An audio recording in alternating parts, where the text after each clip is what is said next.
आज जो पूरी हमारी संस्कृति खड़ी हुई है, आज का कल्चर, उसके 3 स्तंभ हैं: हैप्पीनेस,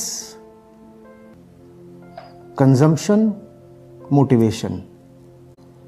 इन 3 चीजों पर चल रही है हमारी संस्कृति, और तीनों एक दूसरे से समझ ही रहे होंगे आप कि परस्पर संबंधित हैं, और तीनों का कुल नतीजा वही सामने है कि हम भयानक रूप से बीमार होते जा रहे हैं। शरीर स्वस्थ दिखते हैं और मन बहुत बहुत बीमार होते हैं, बहुत बहुत बीमार। और मन की बीमारी को नापने वाला कोई मीटर नहीं होता, तो ये छुपाए रहना भी आसान होता है कि व्यक्ति बीमार है। वो तब तक अपनी बीमारी को छुपाए रखता है जब तक कि बीमारी उसके रेशे रेशे से फूट ही नहीं पड़ती। अच्छा, और उसमें मजेदार बात है, अगर 10 जने बीमार हों तो उसमें जो बीमार है वो भी क्या हो जाएगा? सामान्य, नॉर्मल। तो बीमारी की परिभाषा भी बदल जानी है, और अगर बीमारी की परिभाषा बदल गई तो खौफनाक बात आप समझ रहे हैं क्या बोलने वाला हूं मैं? बीमारी की अगर आपने परिभाषा ही पलट दी तो फिर बीमार कौन कहलाएगा? जो स्वस्थ है वो बीमार कहलाएगा। ये हो रहा है इस युग में, परिभाषाएं ही पलट दी जा रही हैं। जिंदगी आपको लगातार सिखाने के लिए तैयार है ही। जो छोटे छोटे संकेत वो कदम कदम पर देती है, रोजाना देती है, उनकी अवहेलना मत किया करिए। चीजों की तह तक जाया करिए। आप अपनी नौकरी से परेशान हैं, ये बात यूं ही नहीं है, क्योंकि नौकरी में जाने का आपका निर्णय और उस नौकरी में बने रहने का आपका निर्णय आपके जीवन के बाकी सारे निर्णयों से संबंधित है बाबा। ऐसा थोड़ी है कि आप नौकरी का निर्णय करते समय भूल कर बैठे और बाकी सारे निर्णय जो आप कर रहे थे वो आपने बड़ी समझदारी में किए। व्यक्ति तो एक ही है ना। तो आप अपने दफ्तर में बैठे हुए हो, दोपहर का 3 बजा है और आपका सरदर्द हो रहा है, एसी चल रहा है फिर भी पसीना सा आ रहा है। ये वक्त है कि आप कहो कि मुझे अब झटका लगना चाहिए। बात यह नहीं है कि आज सुबह सुबह कलीग से या बॉस से तकरार हो गई। बात यह नहीं है कि क्लाइंट को जो चीज मुझे बोलनी चाहिए थी उसकी जगह मैं कुछ और बोल आया। बात गहरी है। आज की घटना लक्षण भर है किसी बहुत गहरी बात का, बीमारी का। मुझे वो बात समझनी पड़ेगी, लेकिन हम समझना नहीं चाहते, क्योंकि अगर समझने जाएंगे तो कीमत चुकानी पड़ेगी। देखिए, एक बार आप स्वीकार कर लें कि आपने कोई निर्णय गलत करा है, उसके बाद ईमानदारी का तकाजा ये होता है ना कि सुधार लाएं। स्वीकार के बाद सुधार भी तो चाहिए होता है, और सुधार में लगती है मेहनत। वो मेहनत हम करना नहीं चाहते, तो इससे अच्छा ये है कि स्वीकारो ही मत कि कुछ गलत है। समझ रहे हो ना? हम झटका खाने से इनकार क्यों करते हैं, या हम अपने आप को क्यों इस तरीके से एक्लेमेटाइज और कंडीशन कर लेते हैं कि हमें झटके लगे ही नहीं। वो हम इसीलिए करते हैं क्योंकि हम सुधरने की कीमत नहीं अदा करना चाहते। हम सुधरने की कीमत इसलिए नहीं अदा करना चाहते क्योंकि हमको स्वीकार है बस किसी भी तरह जिए जाना,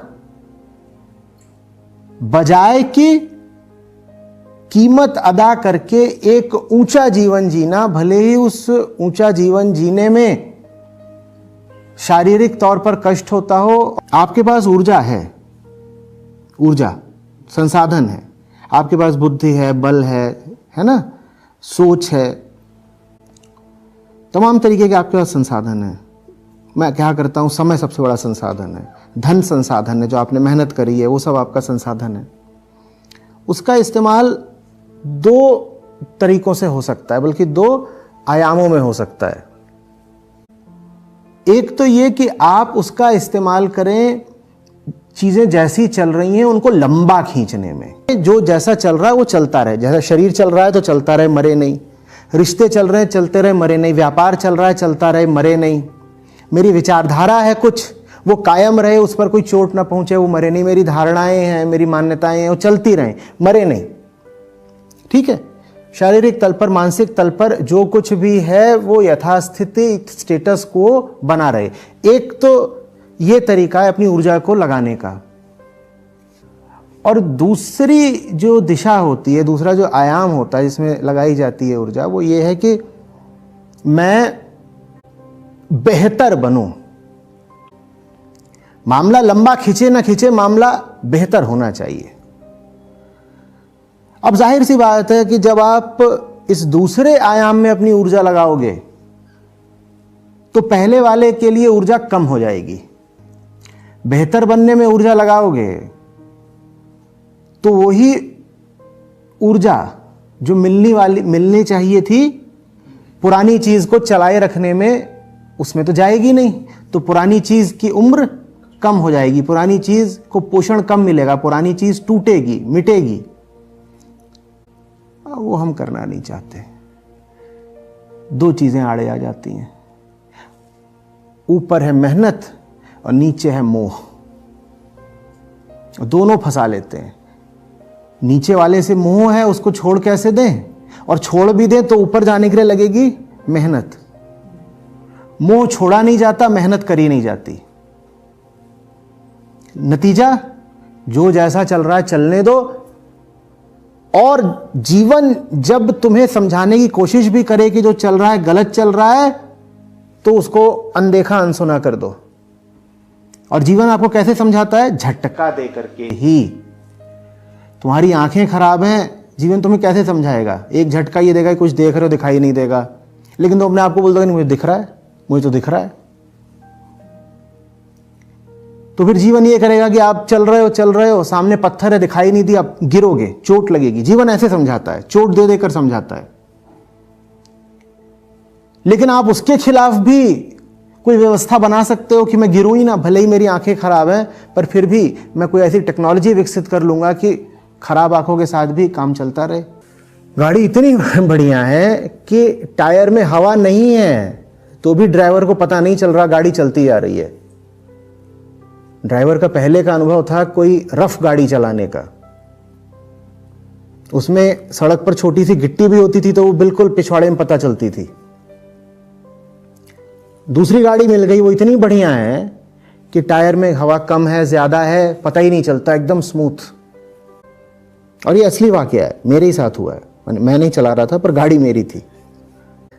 हवा ही नहीं है टायर में और चलाने वाले को पता ही नहीं है। चलाने वाले जब तक घर पहुंचे तब तक टायर हो चुका है चिथड़े, खराबी नहीं, उसमें 3-4 जगह से फट चुका है और चलाने वाले को तब भी नहीं पता चल रहा। गाड़ी इतनी बढ़िया। तो हमने टेक्नोलॉजी विकसित कर ली है झटका खाने के खिलाफ, और उनमें से काफी सारी टेक्नोलॉजी मटेरियल टेक्नोलॉजी नहीं है, स्पिरिचुअल टेक्नोलॉजी है। थर्रा जाइए, खौफ की बात है। कुछ तो मटेरियल टेक्नोलॉजी है जो आपको जिंदगी में झटका खाने नहीं देती, और उसके साथ साथ हमने स्पिरिचुअल टेक्नोलॉजी विकसित कर ली है जो आपको झटका खाने नहीं देती।